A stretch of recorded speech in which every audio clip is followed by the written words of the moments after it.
Hey, what's up you guys? This is your boy Abby coming at you again with another video.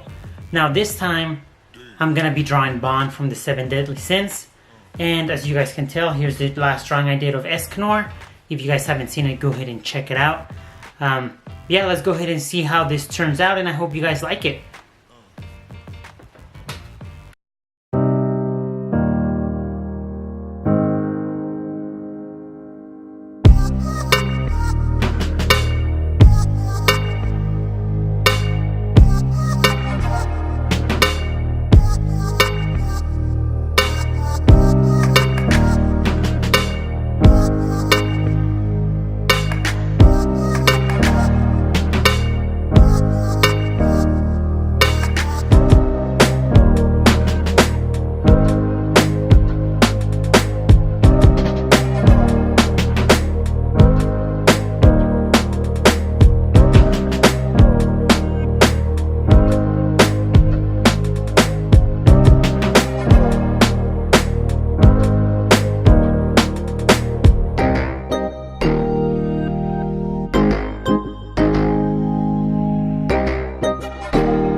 Alright, well, that was the drawing.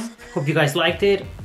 I had a lot of fun, but as you guys can tell, I did run out of one of my red markers, which was already kind of running out. I was using it for a little bit more of the highlights since it wasn't that saturated, but I mean, it did end up running out on me, so it doesn't look as good as I thought it would be looking. But anyways, I do hope you guys liked the video. If you did, go ahead and give it a like, share with your friends, and subscribe to my channel. If you guys are new here, go ahead and let me know down in the comment section below what drawing should I do next. I'm thinking of doing Meliodas probably, but you guys tell me and I'll see what I do. Alright, subscribe to my channel, stay tuned, bye!